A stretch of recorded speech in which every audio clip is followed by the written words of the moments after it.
Ce qui est passionnant dans l'art du vitrail et dans son histoire, c'est sa capacité à se renouveler et à toujours proposer des choses en phase avec notre temps. Et finalement, ne jamais perdre de vue la tradition. Donc finalement, l'art du vitrail, c'est aussi l'art de se renouveler par le passé, et c'est ça qui est assez fascinant. Le patrimoine se raconte dans Terhistoire, une collection de podcasts produite par la région Centre-Val de Loire et réalisée par Lisa et Jérémy Thomas.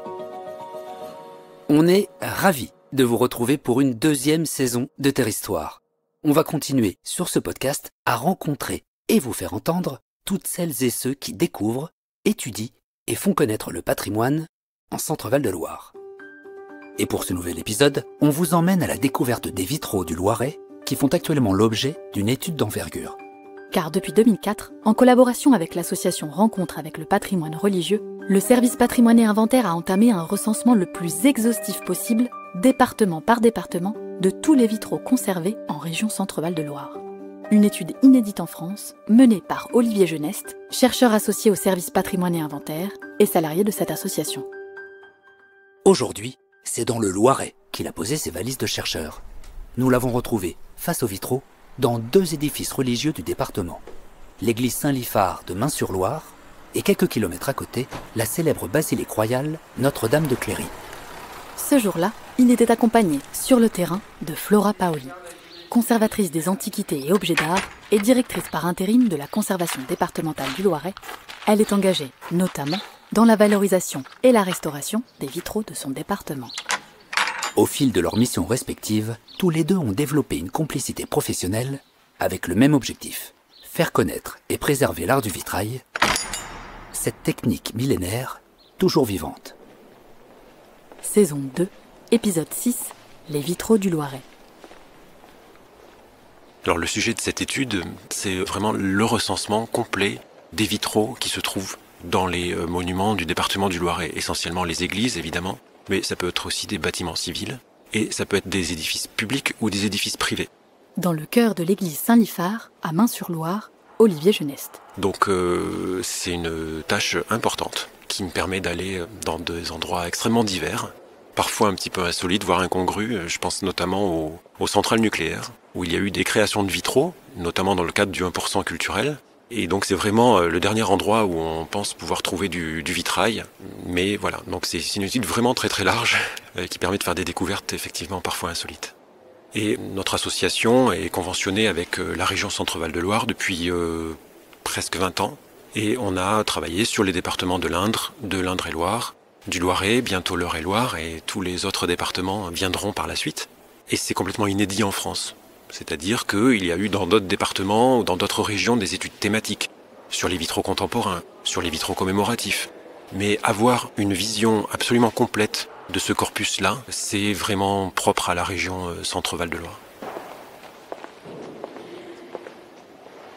Cette connaissance et cet inventaire des vitraux, elle va me permettre moi d'avancer aussi dans mes missions. Flora Paoli. C'est-à-dire, si je suis confrontée à un vitrail dont je pense avoir un intérêt, je peux me rapprocher d'Olivier qui a déjà travaillé sur ce thème et sur cette thématique, qui va pouvoir me donner quelques informations complémentaires. Et je vais pouvoir déceler s'il y a un intérêt à présenter en commission pour une protection et proposer une protection au titre des monuments historiques. Et puis, par ailleurs, il nous est arrivé de travailler de façon un peu contraire, c'est-à-dire que Olivier repère un vitrail qui se porte pas très bien et pour lequel il y a des problèmes de stabilité et dit à la commune, allez voir Flora Paoli, elle pourra vous accompagner pour la restauration du vitrail et vous aider dans cette étape-là. Donc du coup, le lien se fait de l'un à l'autre assez naturellement. Et moi, je peux prendre le relais et accompagner la commune ensuite sur les démarches qui vont être les siennes dans le cadre d'un marché public pour une restauration d'une œuvre d'art. Alors, mon étude concerne l'ensemble des vitraux du département du Loiret, mais c'est vrai qu'il faut trouver un axe de valorisation. Ce thème que j'ai intitulé « Histoire, mémoire et création », parce que je me suis aperçu que, notamment dans les vitraux du Loiret, la notion mémorielle était extrêmement importante. La mémoire, par exemple, des édifices qui ont aujourd'hui disparu, les représentations un petit peu pittoresques d'églises ou de villages, les représentations d'événements historiques nationaux, mais aussi locaux. Les vitraux qui sont liés à la mémoire des guerres aussi, la guerre de 70, la guerre de 14, la guerre de 39-45 également. les portraits de donateurs. Alors le but pour les gens qui donnent des vitraux, c'est de laisser une trace, c'est de faire mémoire de leur famille, faire mémoire de leur communauté. Et c'est ça qui est intéressant dans cette thématique-là, c'est qu'on a différents niveaux de mémoire finalement. On part de la mémoire individuelle, avec la petite mention donnée en mémoire de mon mari ou de mon épouse, avec parfois un petit portrait, c'est assez émouvant. Et puis, parfois, une manière un peu plus ostentatoire. On a des familles aristocratiques qui laissent leurs armoiries, notamment au 19e siècle, on a pléthore de vitraux armoriés. Alors, l'ironie du sort, c'est qu'aujourd'hui, on ne comprend plus ces armoiries-là, on ne sait plus de quelle famille il s'agit, donc on va dire que c'est pas toujours réussi finalement. Et puis, on va, comme je vous le disais, jusqu'à des vitraux commémoratifs des guerres qui ont traversé le 19e et le 20e siècle. Je pense en particulier à des vitraux monuments aux morts. C'est-à-dire qu'on a dans plusieurs églises du Loiret des vitraux qui comportent les cartouches avec les noms des morts pour la France, des morts de la paroisse, comme s'il s'agissait d'un monument aux morts sur une plaque de marbre, seulement c'est un monument aux morts peint sur verre. Donc cette notion de mémoire, elle traverse l'histoire du vitrail, et c'est quelque chose qu'on retrouve encore dans les vitraux du XXIe siècle. Donc c'est vraiment un thème qui est à la fois précis, mais quand même transversal du point de vue chronologique. Je rebondirais sur ce que vient de dire Olivier en rappelant une évidence, c'est que quand même une verrière, c'est d'une fragilité extrême et qu'effectivement dans le Loiret, on a peu de témoignages de vitraux vraiment anciens. Il y a celui de Bois Commun, il y a la Vierge du XIIIe siècle, fin XIIe, début XIIIe siècle qui est encore conservée à Bois Commun. Et après, il faut voir, c'est plutôt des vitraux du XVIe siècle et encore il y en a très peu. Il y a Ferrières et Sully qui se démarquent un petit peu. Mais le reste, vraiment, on va être très pauvre. Il y a eu beaucoup de destruction, notamment pendant les guerres de religion. Beaucoup de disparitions des grandes verrières telles qu'elles pouvaient être développées, et notamment ici à Main-sur-Loire, ça en fait partie. Donc, c'était aussi laisser de la place pour la création. Et du coup, peut-être plus ici, plus qu'ailleurs, dans la mesure où il y avait beaucoup de lacunes, la possibilité de développer cet axe mémoriel qu'on retrouve particulièrement dans le Loiret.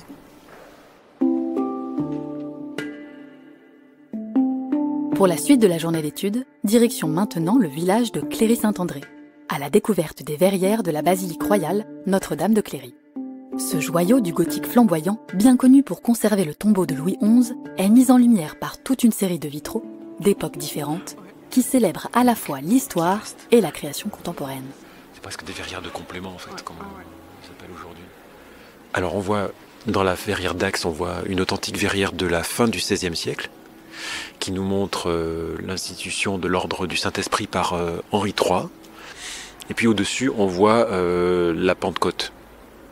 On voit donc la Vierge entourée des apôtres qui reçoivent les flammes de l'Esprit Saint, avec à l'arrière tout un décor d'architecture qui donne une perspective, une ouverture vers le ciel, dans l'esprit de la Renaissance en fait, au niveau stylistique également. Ce qui est très intéressant, c'est que ce vitrail-là, qui est l'unique vestige du vitrage XVIe, est entouré de verrières du XIXe siècle par Léon Hautain et qui sont composées exactement de la même manière. C'est-à-dire que là, en termes d'effet d'ensemble, on est face à une réussite totale. On a une gamme colorée, une profondeur des couleurs, des compositions générales qui font qu'on n'a pas l'impression qu'il s'agisse d'une verrière du XVIe entourée par deux verrières du XIXe siècle. Alors du coup, du fait de mes missions en appui des communes qui souhaitent restaurer leur patrimoine, l'observation des vitraux, elle passe aussi par un examen des altérations ou des désordres qu'on peut rencontrer sur des verrières. Là, typiquement, à Cléry-Saint-André et dans le cœur, on est en face des belles verrières qui ornent les baies.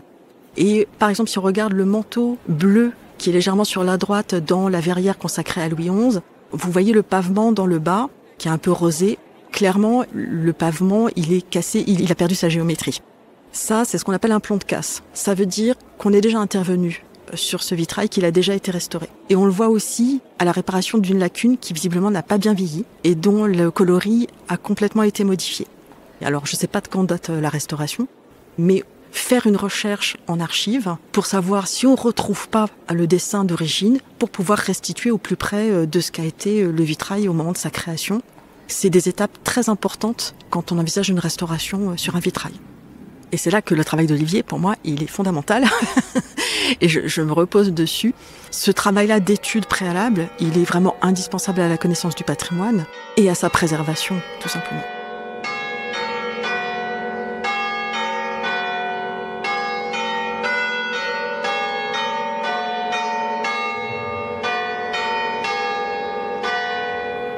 Ce qui est intéressant à Cléry, c'est qu'on est dans un édifice qui est porteur d'une mémoire d'ampleur nationale.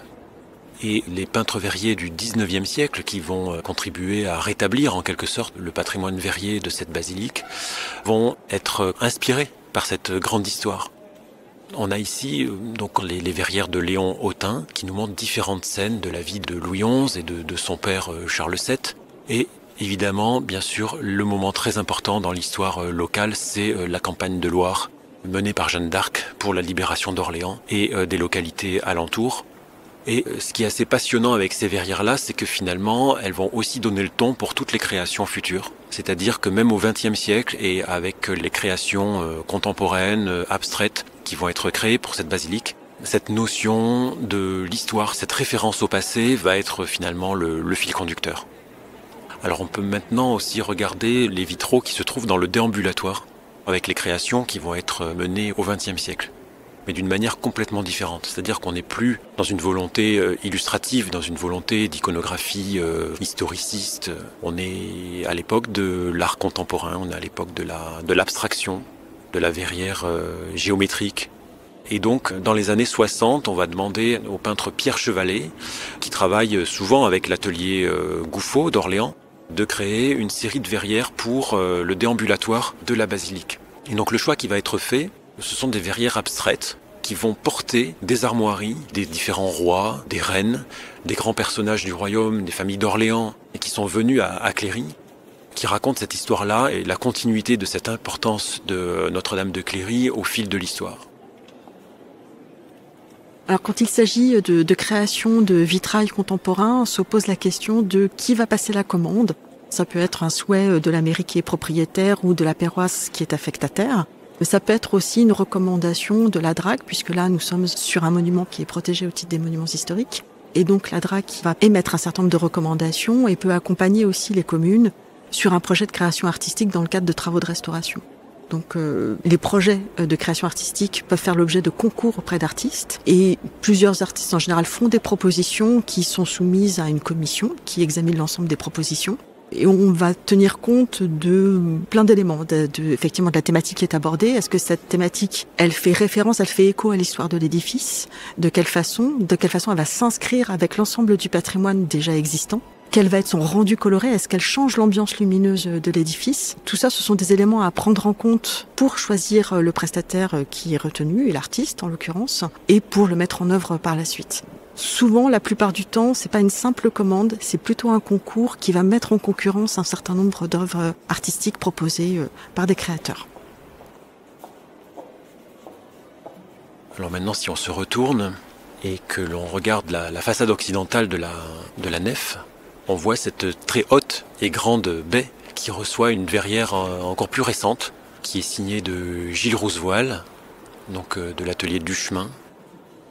On y voit une composition abstraite, a priori, et lorsqu'on regarde de près, on voit un fond bleu très profond, et à l'avant de ce fond, on a une sorte de drapé doré, très dynamique, et une sorte de rayon qui semble descendre du ciel.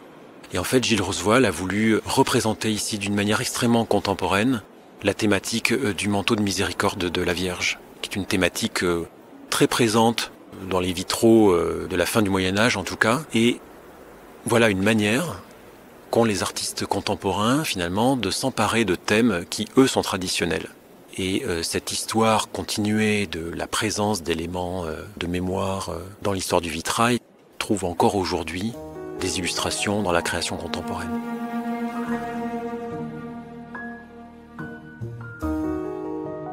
Et l'avantage avec les artistes contemporains, c'est qu'on peut parfois les rencontrer. C'est ce que nous avons fait avec le peintre verrier Gilles Rouzevoile. Nous l'avons retrouvé dans son atelier parisien, là où il a dessiné, il y a plus de 25 ans, cette verrière de 9 mètres de hauteur. Avec nous, il s'est souvenu de ce temps de création intense. La Première fois où je suis venu dans l'édifice, évidemment, mon regard s'est porté sur les vitraux existants, et puis l'architecture, bien entendu. On reste un peu quoi aussi devant la dimension de l'espace. C'était quand même un endroit très fort, au-dessus du porche, une fenêtre gigantesque. J'avais fait peu de travaux de cette dimension. On pourrait facilement se décourager face à des challenges de cet ordre. Et puis très vite, l'envie prend le dessus, c'est tout simplement ça. Et quand je suis rentré à l'atelier chez moi, il y avait peut-être 3 jours que j'avais vu l'édifice. Il y a déjà des idées qui émergent et il se trouve que je faisais un certain nombre de travaux graphiques autour du manteau de la Vierge. C'était une superposition, je peux vous montrer les images.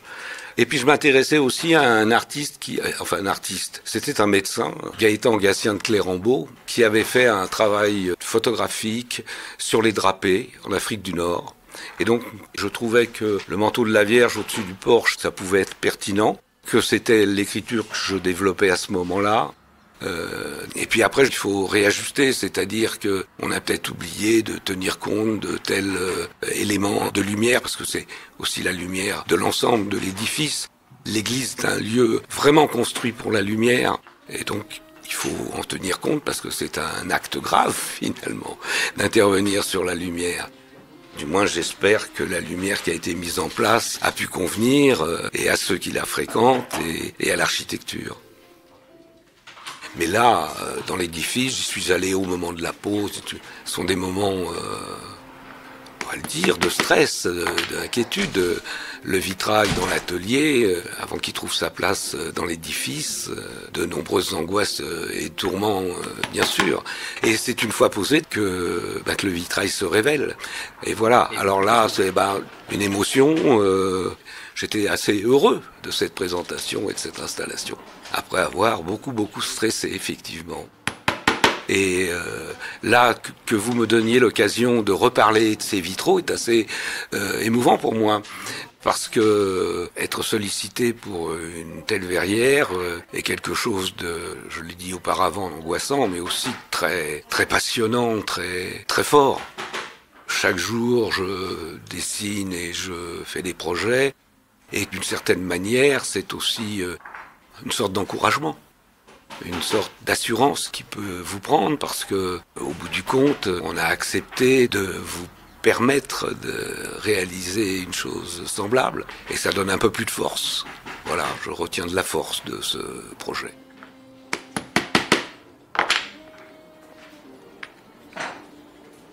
Dans l'art du vitrail, ce qui me fascine le plus, c'est ce mélange entre les nouvelles techniques de mise en œuvre du verre associées à la création des artistes. On a l'impression quand même d'un champ d'expérimentation un peu sans limite. Que ce soit sur les rendus colorés, sur l'expression artistique, figurative, abstraite. On voit ici à Cléry, c'est un espèce de précipité de toutes ces expériences à différentes époques. Je trouve que le vitrail, pour ça, est vraiment très spécifique. Alors effectivement, la peinture, on fait souvent le parallèle, mais peut-être qu'elle est un peu plus limitée sur l'évolution des techniques. Le verre industriel, le verre américain, la grisaille, les émaux, en fait, toutes ces techniques, à un moment donné, se mettent en œuvre pour expérimenter un champ de création. Et ça, c'est assez fascinant pour moi. Le vitrail, c'est un lien, c'est-à-dire qu'il est là aussi pour orner une architecture séculaire. Et partout où on regarde, finalement, on tombe sur un vitrail d'une époque donnée, très différente de celle de la verrière d'à côté. Et on a là, comme ça, les différentes couches de l'histoire qui cohabitent entre elles et qui créent tout simplement du lien entre le passé et notre époque. Et puis on voit aussi qu'il y a encore des verrières blanches, donc pourquoi pas les considérer comme des pages blanches pour des créations futures.